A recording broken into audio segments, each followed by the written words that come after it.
The rain was coming down hard when Tess Marshall arrived at the house she had booked through Airbnb at 476 Barbary Street in Detroit, Michigan. She tried entering the keypad code she remembered from the check-in instructions, but it turned out to be wrong. She attempted many times and succeeded, but the key was missing. She tried to contact the host but received no response.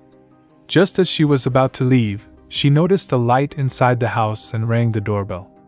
A man named Keith Toshko came out to meet her and said he had also booked the house. Since they couldn't reach the homeowner, Keith suggested Tess stay for a while until they figured things out. After finding out all nearby hotels were fully booked, Tess decided to stay. When she got into Keith's room, she saw Keith's wallet on the nightstand and decided to take a picture of his identity card, just in case something happened. Would you do the same if you were in an Airbnb with a stranger? After taking a shower, Tess shared a bottle of wine with Keith, during which she revealed she was in town for a job interview with filmmaker Catherine James. Keith mentioned he had seen one of Catherine's films. They talked a lot, as if they were old friends, even though it was just the first time they had met. They even seemed to share the same sense of humor. A little aggressive. Oh, so crazy. It was a heartwarming interaction between them before heading to bed. Around midnight, Tess woke up to the sound of Keith talking in his sleep. When she tried to wake him, they were both startled, but Keith assured her he was fine. The next day, Tess headed out for her interview. As she stepped outside, she was shocked to realize that all the houses in the area, except the one she was staying in, were abandoned. Tess then went to meet Catherine at a restaurant. Everything was going well until Tess revealed where she had stayed, and Catherine warned her to be careful. When she returned to the Airbnb, a man named Andre chased her and told her to get out of the house. Scared, Tess hurried inside. After making sure the man had gone away, she calmed down a little. She was running out of toilet paper and searched the entire house but found nothing. She noticed a door leading to the basement and finally found what she was looking for. Without her realizing, as she entered, the door closed behind her, locking her in. She didn't have her phone with her, but she brought the door key. She tried to open a small window but couldn't. While searching for something to help, she found a piece of rope leading into a hole in the wall. She pulled it, revealing a secret entrance to a dark corridor. Though hesitant at first, Tess entered the corridor guided by the light reflected from a mirror. Inside, she discovered a room containing a camera, a bed, a bucket, and bloody fingerprints on the wall. Terrified, she ran back to the basement. Seeing Keith outside, she asked him to help her get out. Tess explained to Keith what she had seen and insisted they needed to leave the house. Keith reassured her that there was nothing to worry about and went to check it out. After a while, Tess followed him down the stairs.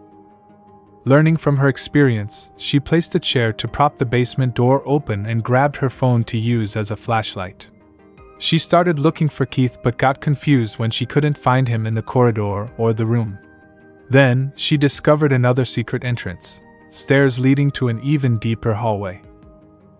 Bracing herself, she descended the stairs, continuously calling for Keith but getting no response.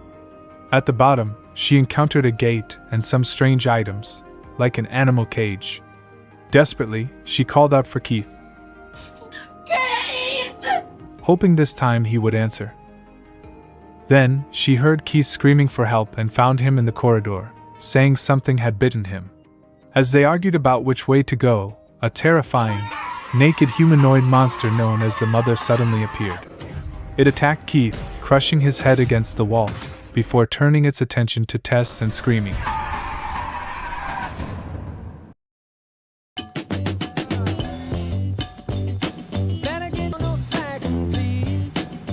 A screenwriter named A.J. Gilbride was driving and having fun singing alone when he received a call from his colleagues. They informed him that he had been removed from their latest project because his partner, Megan, had accused him of sexual assault. A.J. insisted he was innocent, but Megan claimed he was sexually aggressive during filming and refused to continue if A.J. was involved. Investigations were ongoing, and there were developments in the case. When AJ spoke with his financial advisor, he suggested that AJ find alternate wealth management, or in a nutshell, he declined to handle AJ's finances anymore. AJ then went to Detroit, Michigan, to a house he owned and rented out. It turned out to be the same house Tess and Keith had rented. After he arrived, he found Tess's belongings. He called the manager who handled his property rentals, but the person on the other end said the house wasn't currently rented. When AJ went out with his friend and was asked about his problem, he almost admitted to pressuring Megan into an intimate encounter. Later, when he got home drunk, he left Megan a voicemail saying that he was really sorry for his actions that night. The next morning, AJ went to the basement to explore if someone was down there. He found a rope similar to the one Tess had found, pulled it, and was shocked to discover a secret entrance leading to a bedroom. He then Googled if underground rooms could be listed as square footage when selling homes. After learning that they might usually count, he started measuring the secret entrance in the basement, including the room that had terrified Tess. During his measurements, AJ discovered another door. After opening it, he found stairs leading further down. Happy with the extra underground space in his house, he continued measuring. He was surprised to find a long corridor after the stairs, but was pleased to keep measuring. Even when he came across odd items like an animal cage, he didn't care and just kept going. Then, he heard a noise from a bright room behind him. As he approached, he saw a TV showing a breastfeeding scene. Feeling scared when his tape measure was pulled, he ran away. Then, he encountered the mother, who chased him until he fell into a pit where Tess was also trapped.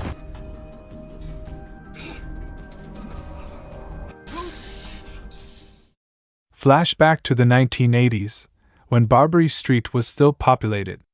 A man named Frank, who lived in the house, went to the supermarket to buy baby products. When he was just about to drive home, he spotted a young woman and followed her to her house. Pretending to be a utility worker, he entered her home and unlocked her bathroom window. After that, he left the house by saying, "Have a nice day now." Later, back at his house, his neighbor Doug mentioned that he and his wife were moving because the neighborhood was going downhill. When Doug asked if Frank was planning to stay, Frank said he wasn't going anywhere. Then, he took what he had just bought down to the basement, where the sound of a woman screaming could be heard. Back in the present, inside the pit, Tess urged AJ that they just needed to stay calm. If they got upset, the mother would get upset too. The mother then lowered a baby bottle into the pit. Tess drank from it, but AJ refused. The mother entered the pit and treated Tess like her baby. She then dragged AJ out of the pit and took him to a room to breastfeed him. Tess took this opportunity to escape the pit. She was trying to see what the mother and AJ were up to so she could run away. Then she stepped on the tape measure, making a loud noise. Panicked that the mother heard it and would chase her, Tess ran towards the basement. She crawled out through a window and was helped by Andre just before the mother could reach her. Remember Andre? He's the man who chased after Tess earlier, urging her to leave the house. He revealed that the mother wasn't the worst thing down there, and reminded her to worry about herself. He explained that the area by the water tower was safe and invited her to join him, but she insisted on going back to rescue AJ. While the mother was distracted by Tess escaping, AJ looked for a way out. He found a ring bell with a rope leading somewhere, so he followed it and discovered it led to a door. Then he heard the mother approaching. Knowing AJ was standing in front of the door, the mother started to walk away. AJ then entered a room the mother refused to approach. Tess looked for a phone and contacted the police, but because of her disheveled appearance, they believed she was someone under the influence. She led them to the house, but without any evidence of a crime, they didn't believe her story and left. Come on, I need your help, please! As night fell, Tess went into the house to retrieve her car keys.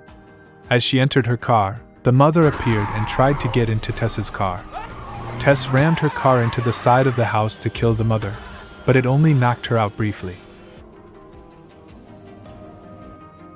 When AJ went into the room, he discovered it was messy with rubbish scattered around. He also found a dress on the table. "Do you remember whose dress this was?" Then he heard someone coughing. It was the old man Frank, bedridden, and he assumed Frank was another victim of the mother. AJ assured Frank he would call the police, but then found videotapes Frank had made of women he had assaulted over the years. Horrified, AJ confronted Frank about how crazy his actions were before Frank shot himself in the head. AJ took the gun and left the room. Tess returned to the basement to rescue AJ. Mistaking her approaching footsteps for the mother's, AJ accidentally shot her with Frank's gun. She was shot in the stomach, but he managed to help her, and they both escaped the house. She told him she knew where they could run to. They went to Andre's place under a big water tower. Andre then explained that Frank, the owner of the house, had kidnapped and assaulted women, which led to children he also molested. The mother was the result of this incestuous abuse and had been in the house for over 40 years. Andre was sure that the mother wouldn't find them because he had been living there for more than 15 years. But suddenly, the mother appeared and attacked him ruthlessly. Tess and AJ ran and tried to escape by climbing the water tower. AJ's gun fell when the mother chased them. AJ thought cunningly to save himself.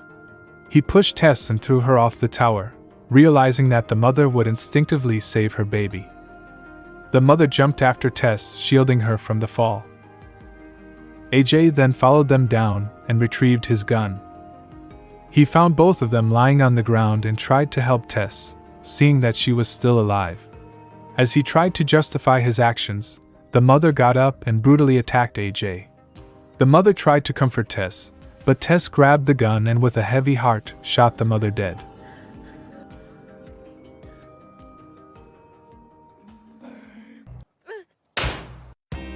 Afterward, Tess got up and limped away from the place as the day dawned.